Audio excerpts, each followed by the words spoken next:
Hello, welcome back to my YouTube channel all in one. आज video में अपन equity share के बारे में डिस्कस करेंगे कि यदि कंपनी इक्विटी शेयर इशू करती है और वो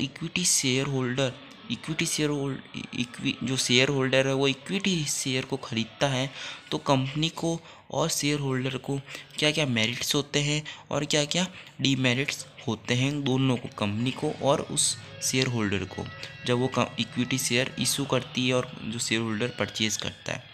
तो सबसे पहली बात आपको ध्यान रखनी है, इक्विटी शेयर जो शेयर होल्डर ख़रीदता है वो कंपनी का उस पार्ट का ओनर बन जाता है।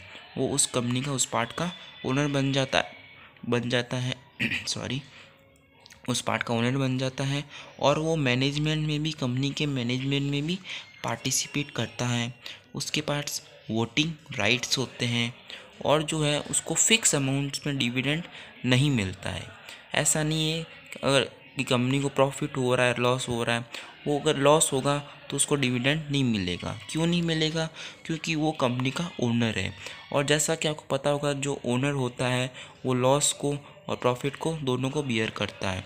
सपोज़ करो आपकी दुकान है, आपको लॉस हुआ तो आपको ही लॉस जिम्मेदार होंगे, और आपको प्रॉफिट हुआ तो आप ही प्रॉफिट के जिम्मेदार होंगे।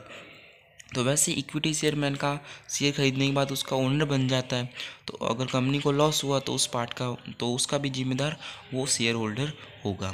तो ये इसके अपन ने इक्विटी शेयर होल्डर के बारे में पढ़ा। अब देखते हैं अपने कंपनी को क्या फ़ायदा होता है जब वो इक्विटी शेयर इशू करती है। Payment of equity share holder is not compulsory, so it is not a burden. मैंने क्या कहा, इक्विटी शेयर होल्डर ओनर होता है और उसको जो डिविडेंड देना होता है वो कंपलसरी नहीं होता। तो कंपनी के ऊपर भी ये बर्डन नहीं रहता है कि इक्विटी शेयर होल्डर को डिविडेंड दे। Fund can be raise through this without creating any charge. ये जो फंड, जो इस शेयर के इशू से जो अपने को फंड मिलता है, इसमें कोई अपने को चार्ज नहीं देना पड़ता। यही आप जो पैसा अगर लोन से, बैंक से लोन लेते तो 1 लाख रुपए पर आपको इंटरेस्ट देना पड़ता, लेकिन शेयर होल्डर में ऐसा नहीं है। आप शेयर इशू करते हो तो उसके बदले आपको कोई उसके बदले चार्ज नहीं देना होता इक्विटी शेयर होल्डर में। इसके क्या क्या डीमेरिट्स हैं? Issue of additional equity share dilute the voting power and management.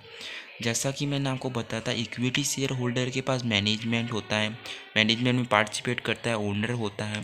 तो यदि बिजनेस के ज़्यादा इक्विटी शेयर हो जाएंगे, यदि एक कंपनी के ज़्यादा इक्विटी शेयर हो जाएंगे तो उसकी जो मैनेजमेंट है वो डाइल्यूट हो जाएगी, मतलब ख़त्म होने लग जाएगी।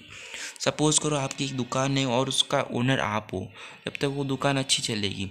लेकिन आपने एक ओनर और अपना भाई रख लिए, ये 2 3 4 और भाई हो गए, तो उसकी जो मैनेजमेंट है वो जो कम हो जाएगी, उसकी बिजनेस अच्छे से रन नहीं कर पाएगा।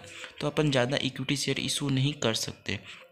उस वजह से वोटिंग राइट चले जाएंगे, मैनेजमेंट जो डाइल्यूट होने लगेगा। More formalities and procedure delay are involve while raising the fund from equity.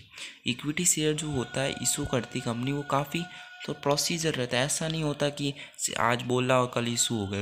उसमें कुछ फॉर्मेलिटीज़ की ज़रूरत हो, फॉर्मेलिटीज़ करनी पड़ती है और कुछ प्रोसेस उसमें से करना पड़ता है, तब इक्विटी शेयर इशू होते हैं। तो ये अपन इक्विटी शेयर के बारे में पढ़ा। एक बार मैं आपको वापस रिवाइज कराता हूँ। इक्विटी शेयर होल्डर जो होता है वो ओनर होता है कंपनी का, मैनेजमेंट में पार्टिसिपेट करता है, वोटिंग राइट होता है, लेकिन उसको फिक्स अमाउंट में डिविडेंड नहीं मिलता है। फिर जो है कंपनी के ऊपर ये बर्डन नहीं रहता कि इक्विटी शेयर होल्डर को डिविडेंड दे, तो इसलिए वो उसका मेरिट्स हो गया।